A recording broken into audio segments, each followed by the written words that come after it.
Good morning 11th class. ये हमारा second chapter का नेक्स्ट वाला पार्ट है।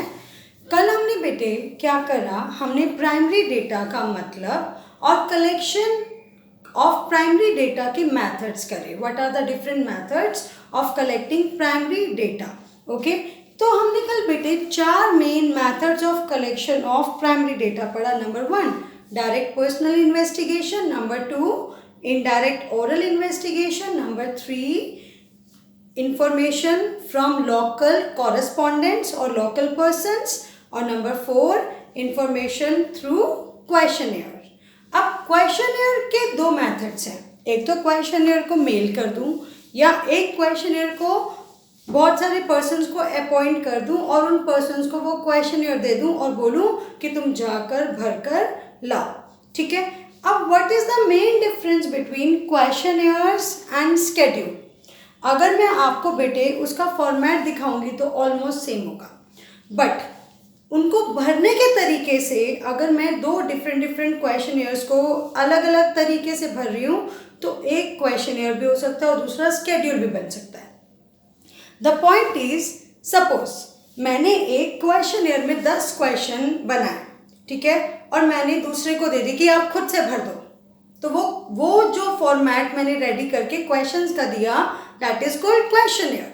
ठीक है, लेकिन अब मैंने क्या करा, मैंने क्वेश्चनियर रेडी करा और किसी पर्सन को बोला कि जाकर ना बोल के किसी का आंसर पूछो और भरो इसको। अगर न्यूमरेटर या इन्वेस्टिगेटर क्वेश्चन दूसरे से पूछ रहा है और उसके आंसर को खुद से टिक कर रहा है तो वो क्वेश्चनियर नहीं है, वो क्या बन जाएगा बेटे, स्केड्यूल।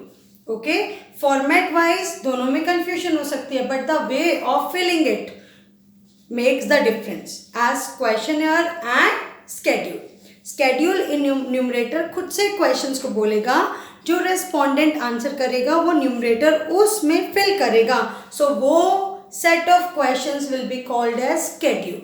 अगर मैं किसी को सेंड कर रही हूँ क्वेश्चनियर, वो खुद से भर रहा है, तो that set of questions is called questionnaire। Okay बच्चे, फिर बच्चे हमने दो मेथड्स करे थे क्वेश्चनियर के, एक मेलिंग मेथड और दूसरा न्यूमरेटर्स मेथड। मेलिंग मेथड में मैं क्या करती हूँ, क्वेश्चनियर्स को मेल कर देती हूँ उन पर्सन्स को जिनसे मेरे को डेटा चाहिए और उनको रिक्वेस्ट करती हूँ कि प्लीज़ टाइमली इसको भर के मुझे वापस भेजिएगा, रिटर्न का रिक्वेस्ट करती हूँ।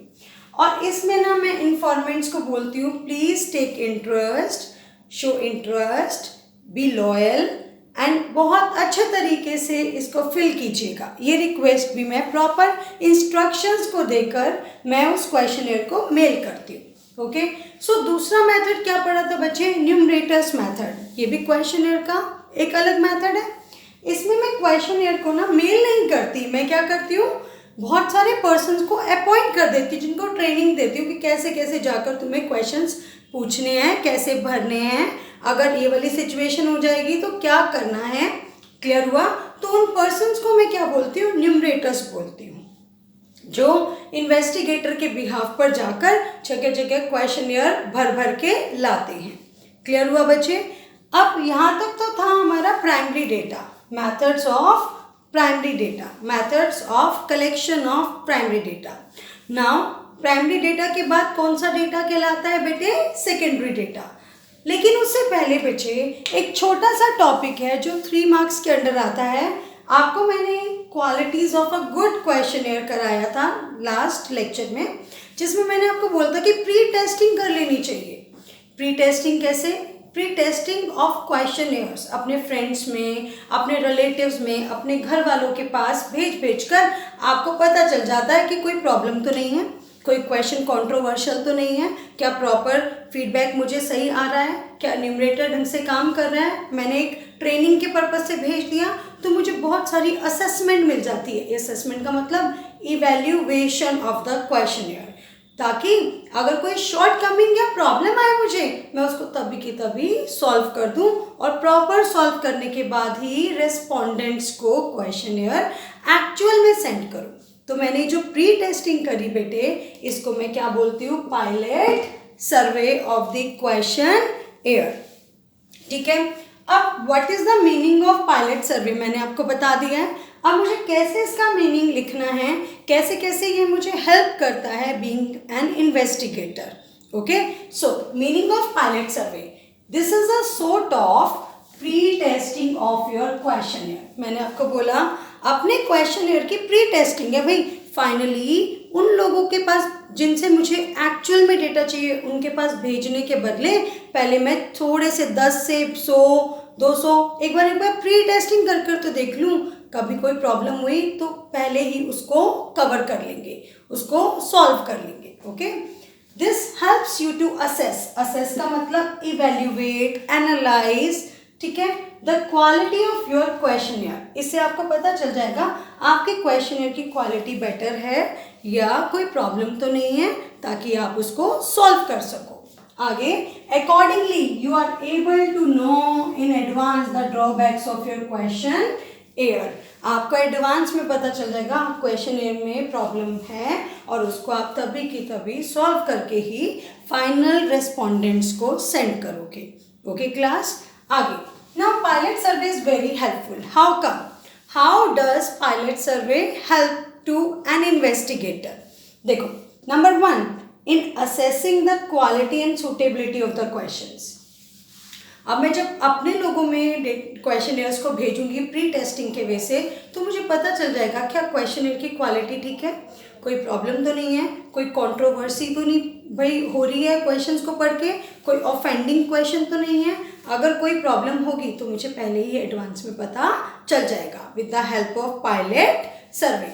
और सूटेबिलिटी, क्या ये जो क्वेश्चंस मैंने बनाए हैं मेरे ऑब्जेक्टिव ऑफ स्टडी को सूट कर रहे हैं, तो मुझे बहुत सारे लोगों से राय मिल जाएगी एडवांस में। किसकी वजह से बेटे? पायलट सर्वे की वजह से। सेकेंड वन, इन असेसिंग, असेसिंग का मतलब होता है इवेल्युएटिंग, मतलब जांच रहे हो आप एडवांस में। Okay, in assessing the performance of the numerators.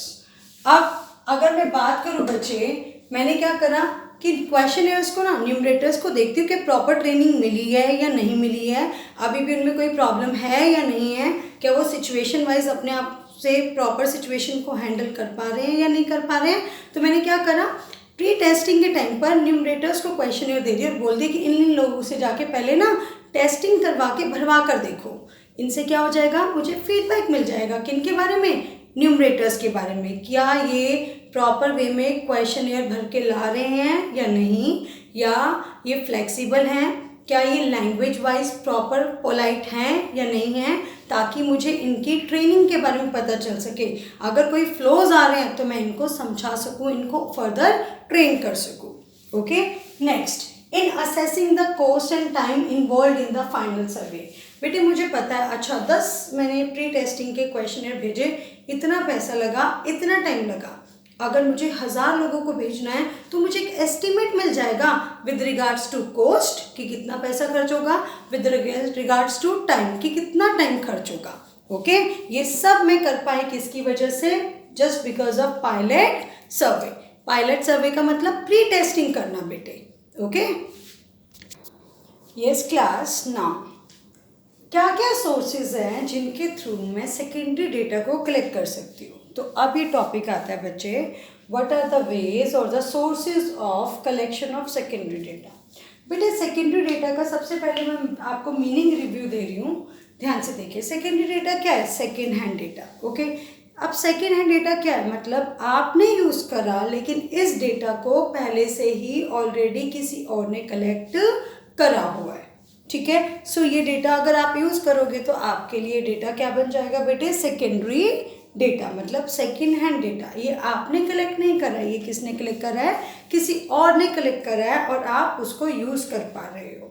ठीक है, अब बेटे कुछ, अब जैसे अगर मैं बात करूँ गूगल, अगर मैं बात करूँ न्यूज़पेपर, मैगजीन्स, जर्नल्स, ठीक है, छोटी छोटी रिपोर्ट्स आती रहती हैं आए दिन गवर्नमेंट की, इवन बहुत सारी कंपनीज़ की। सो ये पब्लिश्ड है ना, मतलब उन्होंने काम कर चुके हैं। अगर मुझे ये डेटा चाहिए तो मैं उसको न्यूज़पेपर या इस पब्लिश सोर्स से ले सकती हूँ। दूसरा बेटे, अनपब्लिश सोर्सेज भी होते हैं सेकेंडरी डेटा के, जैसे बहुत सारी government agencies, government like organisation, institution और अदर्स भी। टाइम टू टाइम बहुत सारा डेटा कलेक्ट करती रहती है, रिसर्च करती रहती है, लेकिन कुछ डेटा वो पब्लिश कर देती हैं, कुछ डेटा वो पब्लिश नहीं करती। पब्लिश का मतलब पब्लिक के लिए अवेलेबल करवा दिया, ठीक है। मतलब जैसे न्यूज़पेपर में प्रिंट कर दे दिया, मैगजीन छपवा दी या न्यूज़ में दिखा दिया, ये कौन से सोर्सेज हो गए बेटे? Published sources. लेकिन कुछ डेटा को वो कलेक्ट कर लेते हैं लेकिन पब्लिश नहीं करते, तो उसको कौन सा सोर्स बोलते हैं? Unpublished source of secondary data. So बेटे there are two main sources of secondary data. One is published, number two unpublished. हम कुछ भी पढ़ के बताते हैं ना, न्यूज़पेपर में से एकदम से बताते हैं अरे यार न्यूज़पेपर में ये छपा था, तो वो कौन सा सोर्स है? पब्लिश्ड। वो डेटा हमने तो नहीं कलेक्ट करा, वो हमें न्यूज़पेपर ने दिया।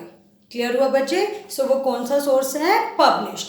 लेकिन गवर्नमेंट सारी चीज़ें तो पब्लिश नहीं करती है, कुछ चीज़ें कलेक्ट कर लेती है, पब्लिश कर देती है, कुछ चीज़ें कलेक्ट करती है लेकिन पब्लिश नहीं करती। अगर हम उन एजेंसीज के पास जाकर उन डेटा को अवेल करें तो वो कौन सा सोर्स ऑफ डेटा होगा? अनपब्लिश्ड सोर्स ऑफ डेटा, ठीक है। ये कौन से सोर्सेज, किस डेटा के सोर्सेज हैं? सेकेंडरी डेटा के। ओके बच्चे, अब आते हैं what are the different sources under publish sources of secondary data. कौन कौन से जो डेटा पब्लिश सोर्सेज में आते हैं बेटे? Number 1, government publications. बहुत सारी गवर्नमेंट से रिलेटेड डेटा पब्लिश होता है ना, जैसे reserve bank of India, banking system, आए दिन प्रेस कॉन्फ्रेंस, न्यूज़पेपर में डेटा आता है प्रॉपरली, जैसे रेपो रेट घट गई, बैंक रेट कम हो गई। क्लियर हुआ? अभी आपने देखा होगा बीच में बच्चे आरबीआई की प्रॉपर प्रेस कॉन्फ्रेंस आई थी, तो ये क्या है बच्चे? Publish source of secondary data. Clear हुआ? हमें तो वो डेटा किसी और ने कलेक्ट करके या समझ के हमें समझाया। क्लियर हुआ बच्चे? ऐसे ही स्टेट गवर्नमेंट का डेटा आपके पास आता है, सेंट्रल गवर्नमेंट का डेटा आपके पास आता है, तो ये कौन सा सोर्स है बेटे? Publish source of data. For example, अब आपका ना कोरोना वायरस कोविड-19 का स्टैटिस्टिकल डेटा रेडी होता है पर डे के हिसाब से, इवन एवरेज भी पर डे के हिसाब से कलेक्ट करा जा रहा है, ठीक है, कि पूरे इंडिया में कितने केसेस बढ़े पर डे, कल इतने थे, आज इतने हो गए, कितनी डेथ्स हुई हैं। क्लियर है? कितने इन्फेक्टेड पर्सन्स रिकवर हुए हैं।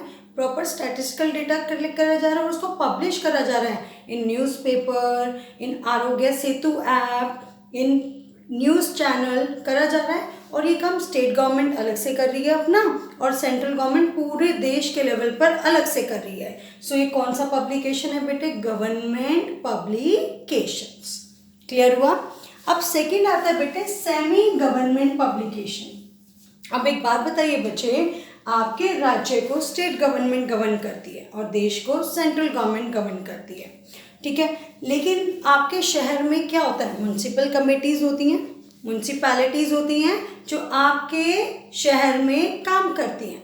ऐसे ही बहुत सारी, जैसे बर्थ रेट, डेथ रेट, अगर मुझे बर्थ सर्टिफिकेट बनवाना है तो मैं कहाँ अप्रोच करूँगी? म्युनिसिपैलिटी, मतलब म्युनिसिपल कमेटी पे के पास जाऊँगी और वहाँ पर जाकर क्या इशू करवाऊँगी? Birth certificate. या अगर कोई किसी की डेथ हो जाती है तो डेथ सर्टिफिकेट भी हमें कहाँ से मिलता है? म्युनिसिपल कमेटी से मिलता है।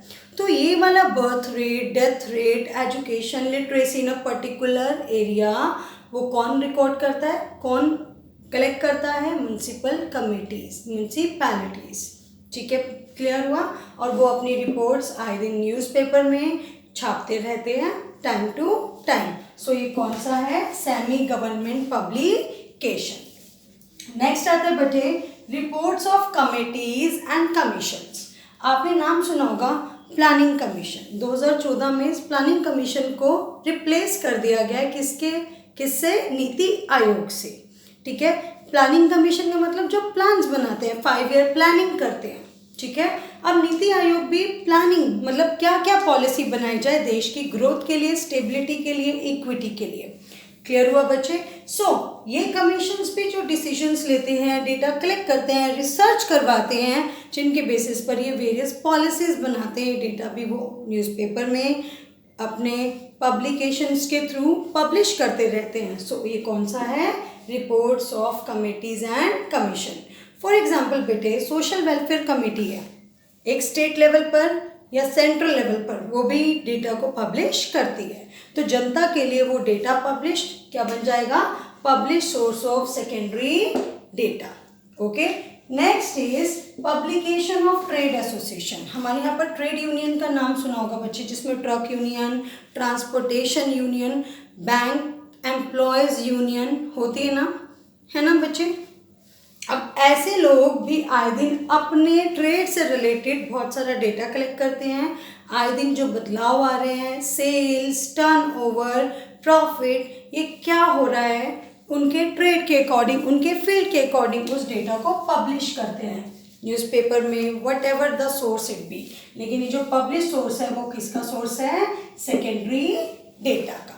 ओके क्लास, नेक्स्ट आता है बच्चे पब्लिकेशन ऑफ रिसर्च इंस्टीट्यूशन। हमारे बेटे एक डिपार्टमेंट होता है जो देश की उन्नति के लिए, एक कंपनी की प्रोग्रेस के लिए बहुत इंपॉर्टेंट होता है, दैट इज R&D डिपार्टमेंट। आपने सुना होगा वो R&D डिपार्टमेंट बेटे, that stands for research and development department, जो नई नई चीज़ों को, प्रोडक्ट को मतलब और यूनिक, एडवांस बनाता है ताकि हम मार्केट में बने रहें। ऐसे ही बच्चे जो हमारे देश में इसरो, आपने बहुत अच्छे से सुना होगा, ठीक है। अभी देखा था इसरो की कितनी कामयाबी थी, बस 5 मिनट की दूरी पर हमारा चंद्रयान रह गया था, लेकिन उससे कितने साइंटिस्ट को नॉलेज मिली होगी कि क्या प्रॉब्लम आई, कितने मिनट से वो ऑर्बिट से हटा, ये डेटा पब्लिश करा गया न्यूज़ चैनल में, क्योंकि लाइव चल रहा था सब कुछ। तो ये कौन सा सोर्स है, publish source of secondary data. और इसरो किसके अंदर आता है बेटे, रिसर्च इंस्टीट्यूशन। ओके क्लास, ऐसे मेडिकल रिसर्च इंस्टीट्यूशंस होते हैं जो कंटिन्यूसली रिसर्च पे रिसर्च करते हैं, और जो रिसर्च का डेटा होता है वो पब्लिश करते हैं। तो it is a source of secondary data in terms of published. Okay, next आता है बेटे जर्नल्स एंड पेपर। आपके घर में आए दिन न्यूज़पेपर आता है, तो न्यूज़पेपर, जर्नल्स, मैगजीन्स, ये भी कौन से सोर्सेज हैं, पब्लिश सोर्स ऑफ डेटा। अब बच्चे कहेंगे मैम ऐसा कैसे, हमें एक न्यूज़पेपर भी होता है और जर्नल होता है, हम तो कंफ्यूज हैं इनके मीनिंग में। अब बच्चे न्यूज़पेपर तो डेली आता है, जिसमें रोज़ की खबर होती है, न्यूज़ होती है, देश की, विदेश की, आपके शहर की, है ना। लेकिन जर्नल्स क्या होते हैं बेटे, ये आर्टिकल्स बेस्ड होते हैं, एक्सपर्ट्स की जो राय होती है ना किसी फील्ड से रिलेटेड, उस फील्ड का वो क्या बन जाता है, जर्नल। ओके, जिसमें एक्सपर्ट्स की राय होती है, एक्सपर्ट्स ओपिनियन होती है on a particular subject matter. Okay, वो क्या बन जाता है, जर्नल। और मैगजीन्स, लाइक कुकरी क्लासेस की एक मैगजीन्स बना दी तो वो क्या बन जाएगी, मैगजीन।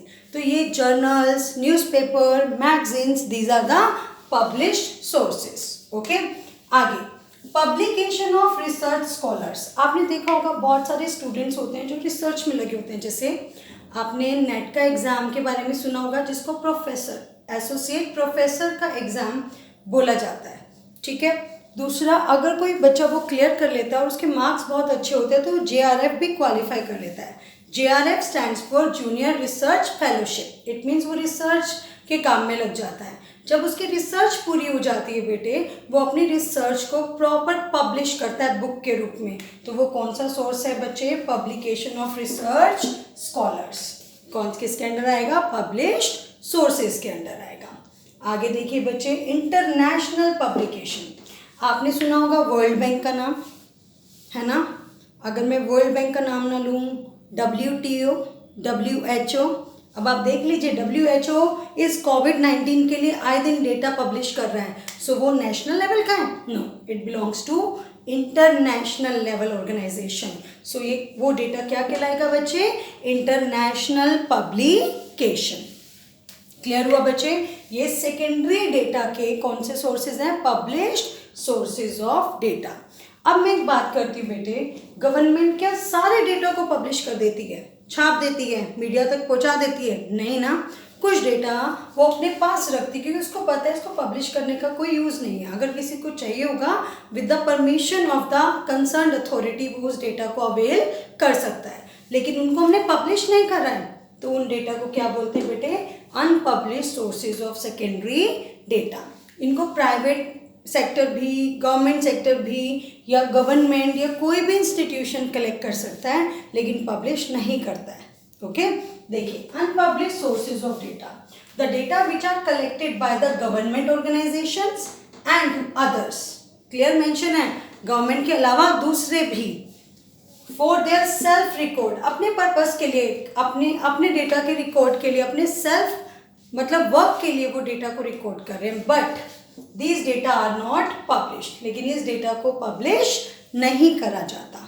क्लियर हुआ बच्चे? So there are two main sources of secondary data, one is published के these are the examples and this is unpublished source. अगर आपके पास आ जाए given it 2 examples of publish source of secondary data, तो हम इनमें से कोई भी 2 एग्जाम्पल दे सकते हैं, जैसे लाइक गवर्नमेंट पब्लिकेशन, और गवर्नमेंट पब्लिकेशन में हम एग्जाम्पल डाल सकते हैं जैसे reserve bank of India, state government, central government etcetera. Okay class, इस तरीके से हमें क्वेश्चंस अटेम्प्ट करने हैं।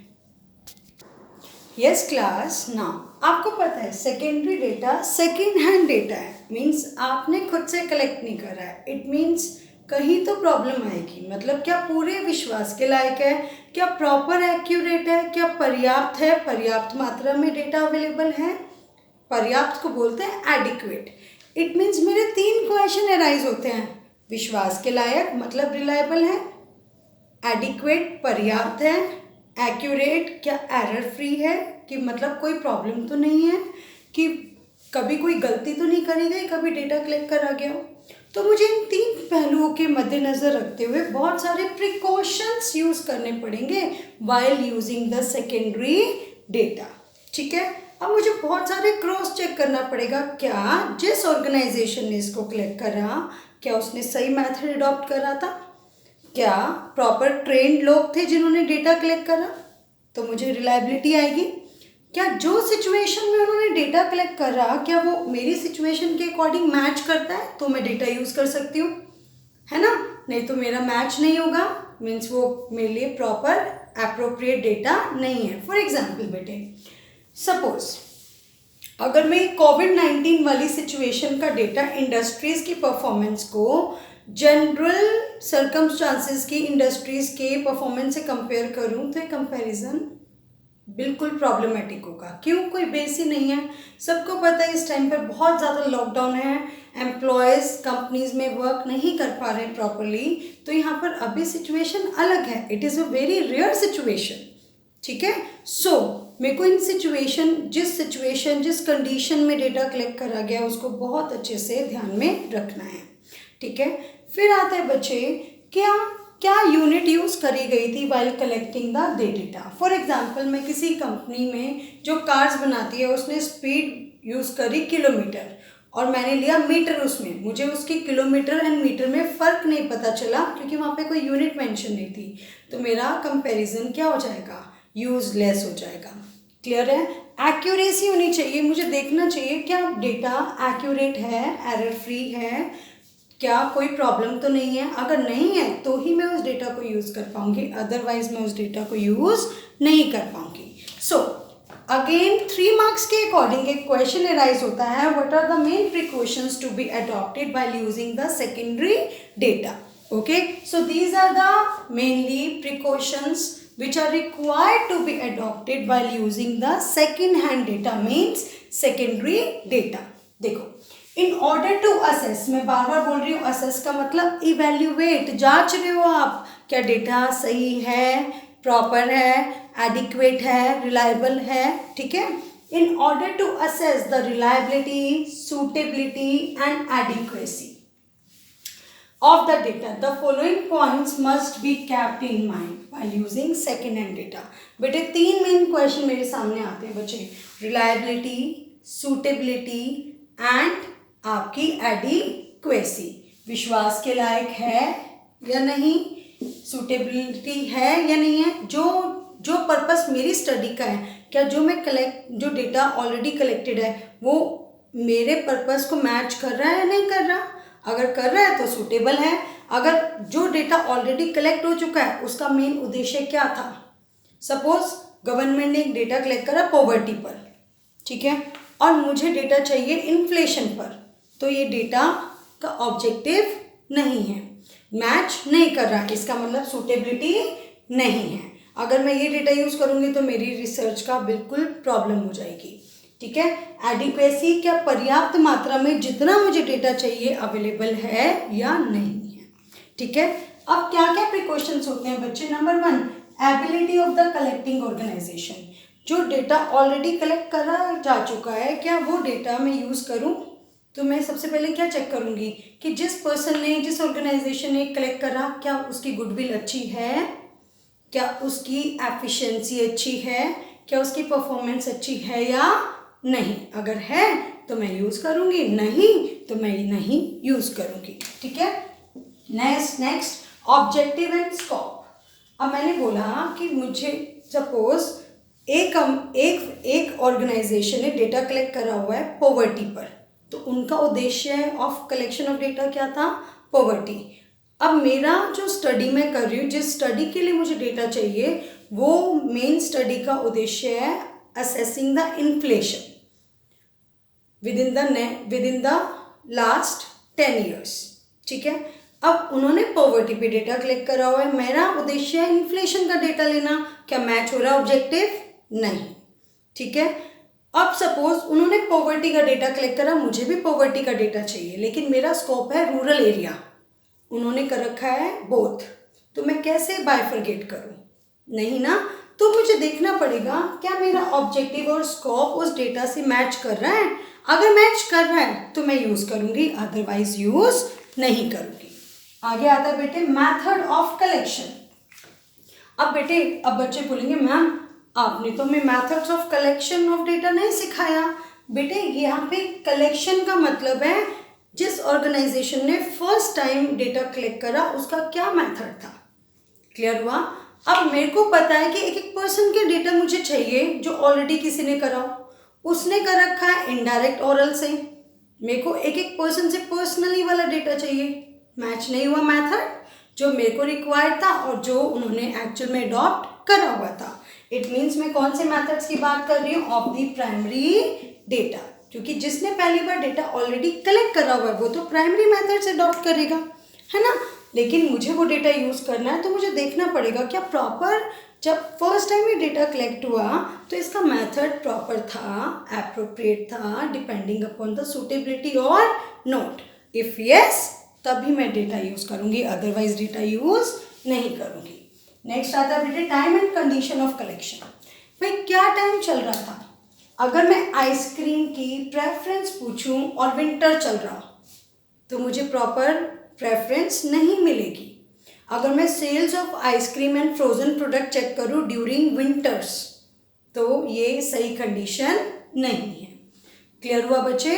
सो मुझे प्रॉपर कंडीशंस, अगर मैं देखूं कि सपोज लड़ाई हो रही है, वॉर हो रही है दो कंट्रीज़ के बीच में, और उनका डेटा मैंने कलेक्ट करा किसके ऊपर? इन्फ्लेशन के ऊपर। ऑब्वियसली बेटे शॉर्टेज होती है वॉर के टाइम पर और इन्फ्लेशन चल जाती है, महंगाई चल जाती है, लेकिन उस टाइम का डेटा मेरे लिए हेल्पलेस होगा, यूजलेस होगा। ठीक है, क्योंकि जनरल सिचुएशन में मैं वो डेटा यूज़ नहीं कर पाऊंगी। तो बच्चे मुझे टाइम एंड कलेक्शन कंडीशन का भी ध्यान रखना पड़ेगा while using the secondary data.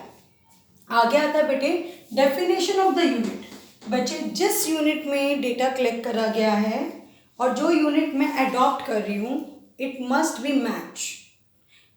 Matched. Okay, तो ये मैच होनी चाहिए। तो मुझे प्रॉपर जो डेटा ऑलरेडी कलेक्ट है उसकी जो यूनिट में, जिस यूनिट में वो डेटा कलेक्ट करा गया था उसकी प्रॉपर यूनिट डिफाइन होनी चाहिए। ठीक है, पता होनी चाहिए।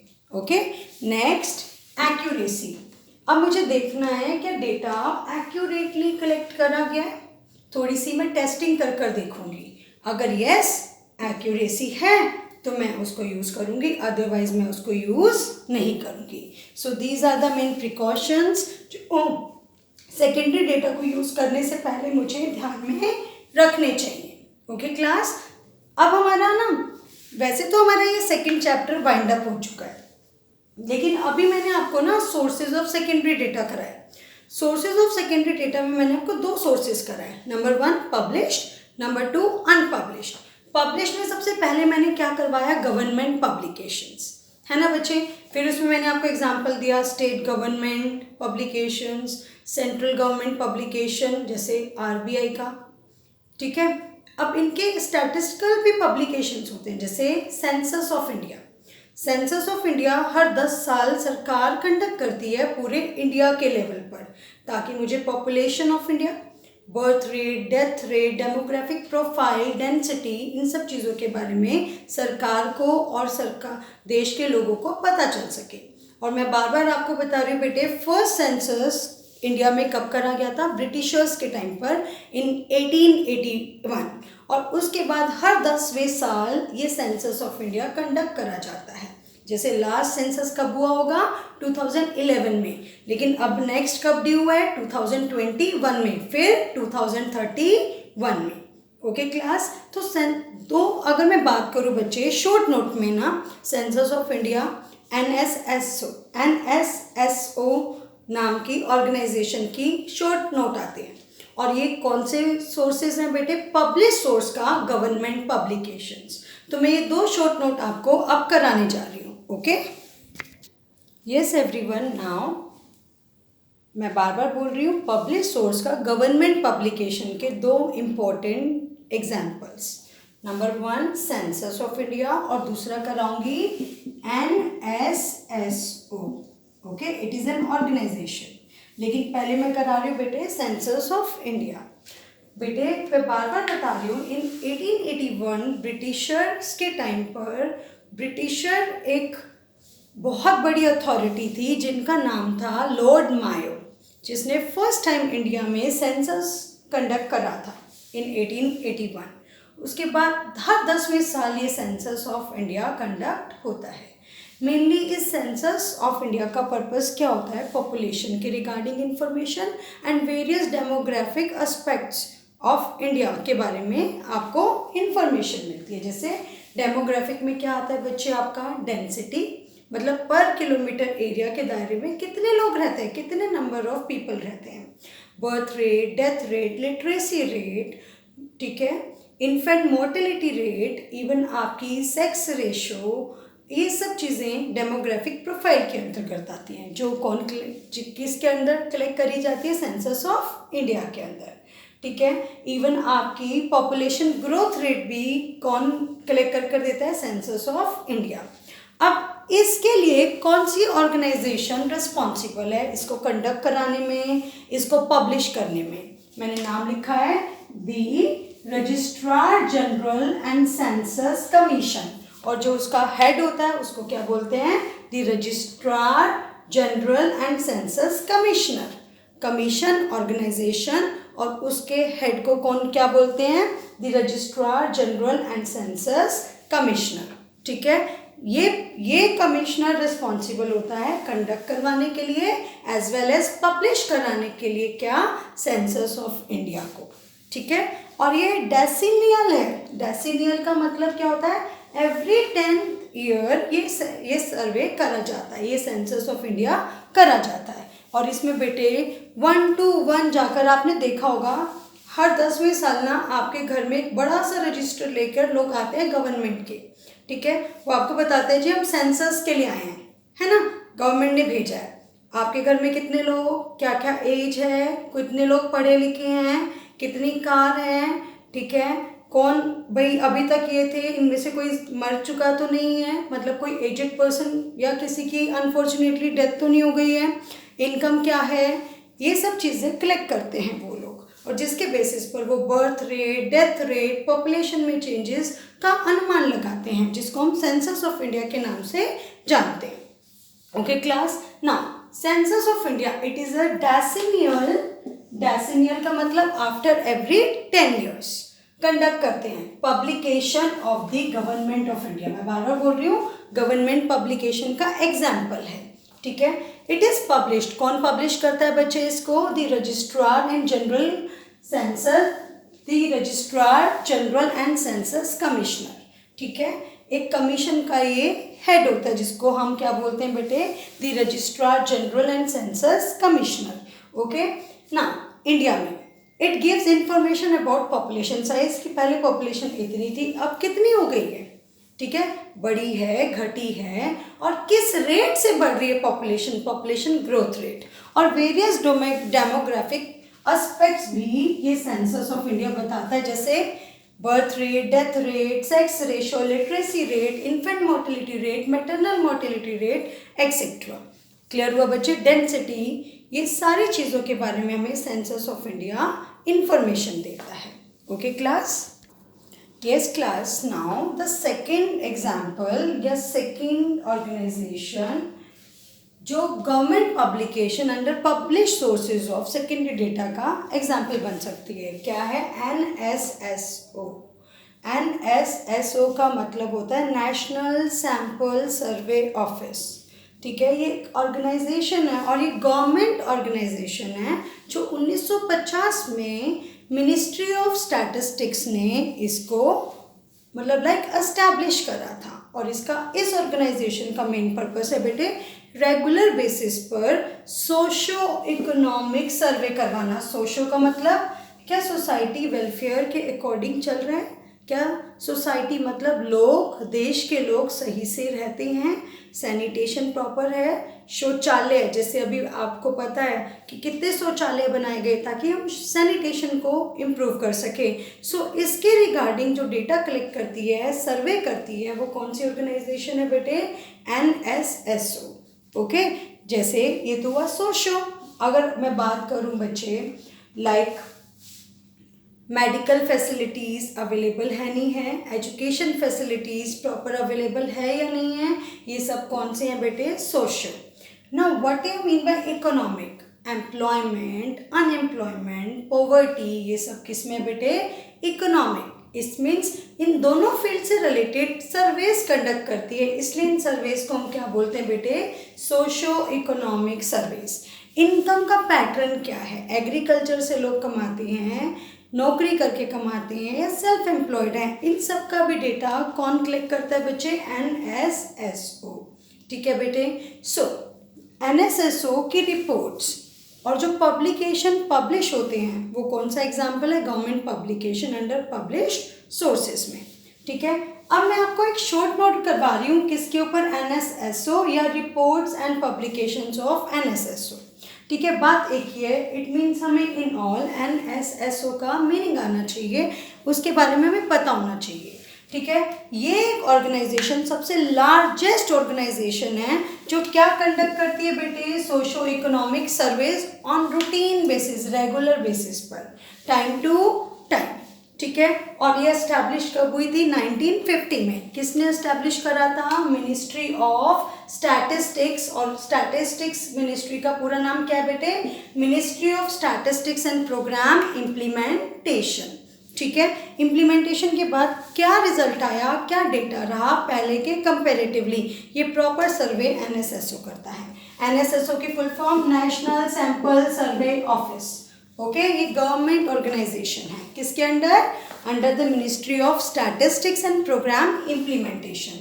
बेटे this organization conducts regular sample surveys. अब बेटे एक एक पर्सन को डेली बेसिस पर अप्रोच नहीं करा जा सकता, तो हम area wise sample, for example मुझे अपने सपोज एक सेक्टर में, सपोज सेक्टर 4 में मुझे एक सर्वे करना है, क्या मैं एक एक पर्सन के पास जाकर, प्रॉब्लम आएगी ना रोज़ के बेसिस पर, मैं क्या करूँगी?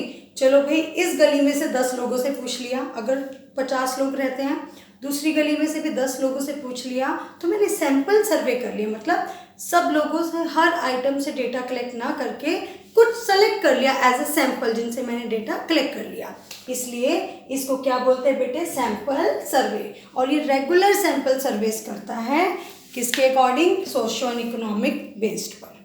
ठीक है, relating to a variety of economic activities in rural urban areas of the condition, मतलब रूरल एरिया में क्या चल रहा है, अर्बन में क्या चल रहा है, regarding the socio economic activity like health facilities क्या है, लोगों का कंजम्पशन पैटर्न क्या है, मतलब अर्बन में तो लाइफस्टाइल ज़्यादा स्टैंडर्डाइज है, रूरल में कम है, तो ये सब डेटा हमें कौन कलेक्ट कर देता है? NSSO। Okay, sanitation, hygiene, drinking water, क्या क्लीन एंड ड्रिंकेबल वाटर आपको अवेलेबल हो रहा है या नहीं हो रहा है, ये डेटा भी हमें कौन कलेक्ट कर देता है बेटे? NSSO। This is all about chapter 2 बेटे। आप ये दोनों चैप्टर्स बहुत अच्छे से रिवाइज कीजिएगा। मैंने फर्स्ट चैप्टर की रिवीजन ऑलरेडी करवा रही हूँ और आई थिंक अप्रॉक्सीमेटली कंप्लीट होने वाली है। अब मैं कल से बेटे I will switch over to revision of second chapter, okay. और 9th को आपका यूनिट टेस्ट है, so please work hard and start preparation for it. Okay class, all the best. Thank you.